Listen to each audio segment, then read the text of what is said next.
been about a month since I had seen the top hat wearing man in my bedroom. The Christmas season was in full effect. My parents weren't home because they got invited to some kind of event, so it was only me and my 3 sisters at home.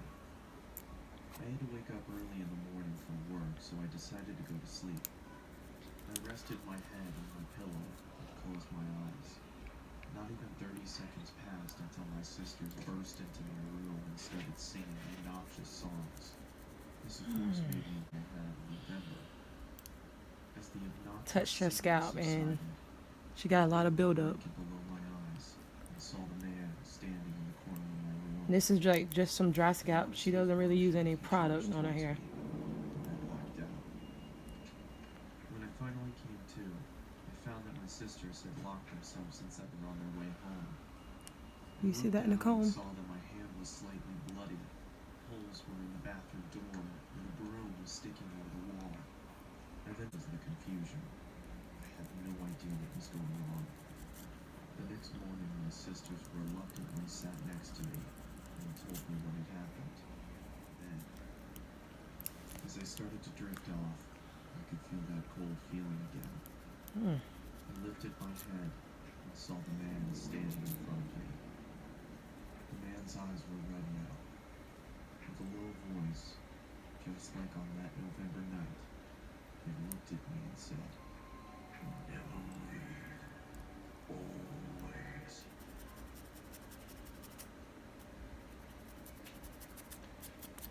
Sorry, she had a... I took a trip last year with my wife to the Colorado mountains for an art project. My wife is also an avid skier, so she talked me into adding skiing to the trip. We had the option to book a room at a ski resort or rent out a private log cabin. The second one seemed more romantic, so I picked that one. Plus, it didn't help that it was cheaper. The cabin was nothing luxurious or anything. It was a single floor, 4-room little thing. A 2-person bedroom, a small living room, a kitchen, and a bathroom. It may have been small, but the actual idea of being secluded in a warm log cabin during a blizzard was amazing. However, the steps leading up to the door in the snow that had blown under the curiosity and followed the prints to the right side of the cabin. Right away, I noticed that they led to the I'm trying to get window. to that spot that I see up here. My They heart got all froze the in fear when I saw this. flakes. I could see my wife sitting on the bed using her iPad. She noticed me, and I waved. She laughed. I continued to follow the footprints around the cabin to the other side. They led to the living room window on the other side. Someone was stalking us. Anymore. For whatever reason, I decided I would. They were now leading away from the cabin. I knew I was following the prints to where this person was going. I'm gonna switch up my comb. Simply by the boot marks. I followed the prints away from the opening and into the trees. I would not get a refund for leaving early, and I wasn't about to up and leave just because some weird guy was walking around outside. She made a point of locking both locks on the door and making sure all of the windows were sealed shut. For the rest of the night, we read stuff on our iPads. I reviewed the pictures and videos I had taken so far. We turned out the lights early as there wasn't much else to do. What if he's still out there? I remember my wife asking me. You see? There's no way he's still out there, I then assured her.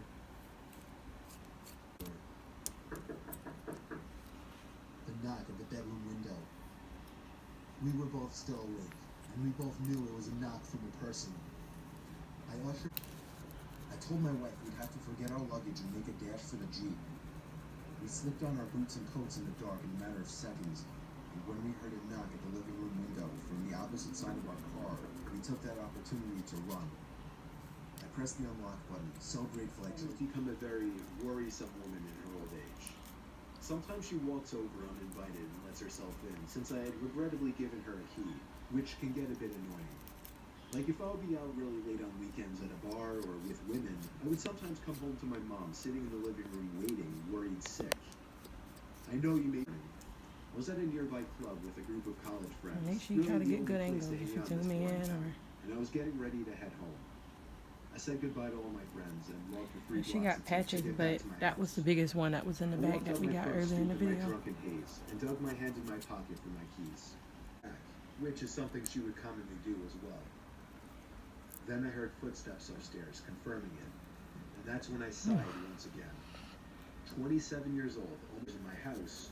There was a short pause, and then he said, "That's not possible. She's sleeping right next to me."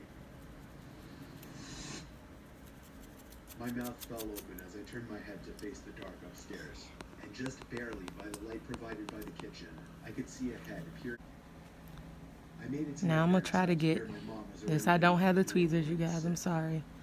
My mom explained that she did come over to clean my kitchen a little bit and to bring over the cake they did once. Okay. Two Ooh. police cars pulled up in front of my parents' house, where they Ugh. escorted me and my dad down the street to my Hold your house. ear out. Minutes before they came back outside and said it was clear. They checked the crawl space, the attic, everything. There was really nothing for me to report, other than the door was left unlocked and I saw the outline of a head upstairs before I ran for it. Still, I didn't feel safe sleeping in there that night, so I went back to my parents' house. Me and my dad are certain that my mom simply forgot to lock the door when she left, as her memory has been getting worse over the past few months. Okay, I think that's all we're gonna get. It's starting to hurt.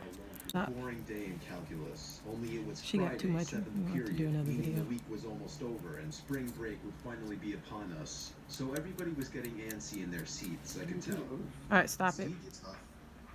This night, however, I didn't have my coffee, and things weren't going so well.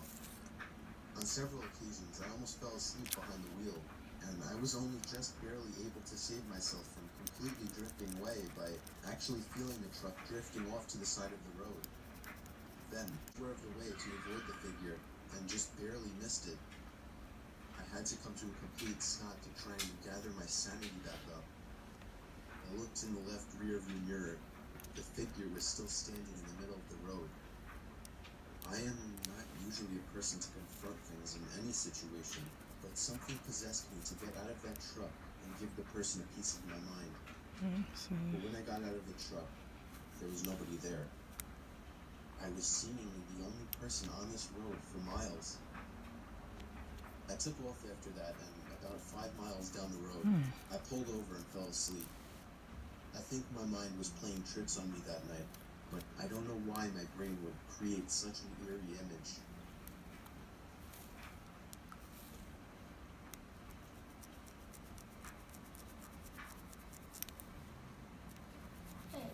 This happened to me. Just wanted to get back here. I was 7 years old. Oops. I still remember all of it like it happened yesterday. I was sleeping over my grandma's house, like I always did when I was little. She never drove her whole life for some reason, so she would constantly be taking long walks everywhere. One day when the Together. phone rang, I, being a dumb and curious little boy, answered it. Ooh, It was see a that? man on the other end. I remember he said, "Who is this?" Ooh, I said, well, you flaky today. "Are your parents home, Danny?" I said, "No." I might combine this and make this all one video. I said, "Yes." "Where are you at right now, Danny? Do you know the address?" Somewhere in Queens," I told him. "All right, Danny, bye-bye now." He hung up.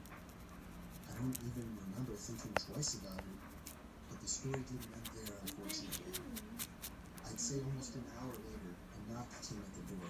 I remembered what my grandma said, so I remained on the couch. "I see you on the couch, Danny." My little heart sank. He was on the porch, staring at me. He was a very creepy-looking man, all gray, ugly, and broken fiddled with, followed by banging and thumping as he tried to break down the door. By some miracle, I heard the loud voice of my grandmother as she yelled at him to get the hell out of the yard and then she's calling the cops. I watched the guy take off in his ratty pickup truck as my grandma tried to get the plate number. Unfortunately, she didn't remember it, but she still reported him and his vehicle to the cops. My mom never trusted my grandma to watch me again. When I was 21, me and my girlfriend were upstate in my family's vacation mobile home. It was during a snowstorm, and we were sitting on the couch next to the heater, snuggling and watching late-night TV. We were surrounded The quality by on that over there look nothing but really good. forest in all directions. It look good. All that was keeping us from the outside was a wooden door that had a broken lock. While we were watching TV, my girlfriend started shaking me, telling me she heard something outside. I I assured her it was most likely a deer or a bear or something, but then 5 minutes later, my girlfriend looked at me again. I heard it too. I muted the TV so we could hear it better. It sounded like someone was messing around in the little lawnmower shed outside. My car was parked outside and all the lights were on inside. If there was anybody out there, they knew we were inside. My girlfriend was urging me to go outside and check it out, but I told her she must be crazy to think that I was going out there. The sound stopped and there was nothing but the sound of the storm outside now. After a few minutes, I felt it safe to shut the inside lights, and they were headed in the direction of the backyard. Still I can went see. to open the curtains to the backyard window, and when I did, I felt the urge to scream. There were no lights in the backyard. You could see a man dressed in all black and wearing a vendetta mask facing the window. I immediately shut the blinds and told my girlfriend to go hide in the bedroom, while I grabbed my grandpa's hunting rifle out of the closet. After a few futile bangs to the door, it seems the man finally gave up. I stayed up that whole night with the gun by my side while my girlfriend slept. We packed and left first thing in the morning, but the scary thing, there was a fresh set of footprints leading from the front yard window out into the woods. I haven't been up there since. I don't plan on ever going back up there.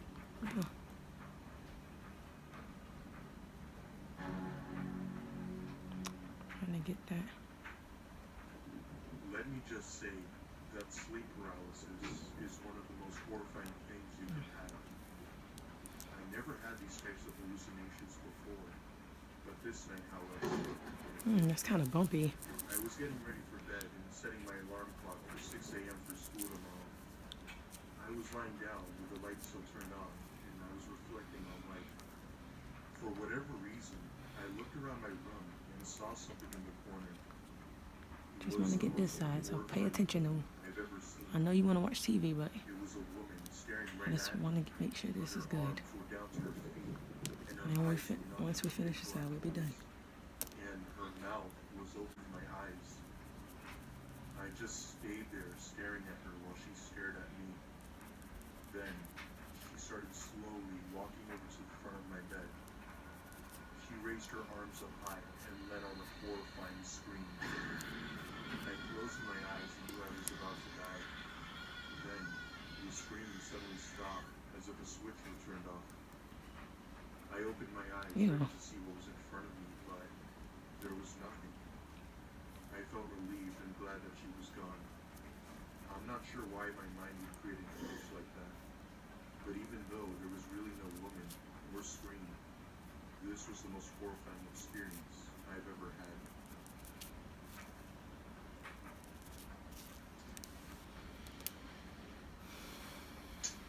When I was 13, I woke up in the middle of the night after hearing something hit my window. The window in my room faced the street, and we didn't have a fence or anything in front. I looked over and saw a man standing outside my window. He was smiling. He didn't do anything except stand there and smile. I wanted to scream, but couldn't for fear of what he would do. After a couple of seconds, he walked away out of sight. A few more seconds later, I heard my front door open. No mistake, the man walked into my room. Yeah. I was petrified. He stood there right in front of me No, and nothing just there. smiled. His clothes see. were dark. I heard my front door open and close, and then nothing. I ran to my parents' room and told them what just I don't know if we're gonna be able to get this up. While my mom I can stayed try, in but I the don't think we restaurant, are. The waiter approached her and asked her if she was okay. She explained that she was on a blind date and not having much fun. It turns out the waiter was just about to get off work. He offered to give her a ride home if she waited another 10 Yeah. minutes. She considered it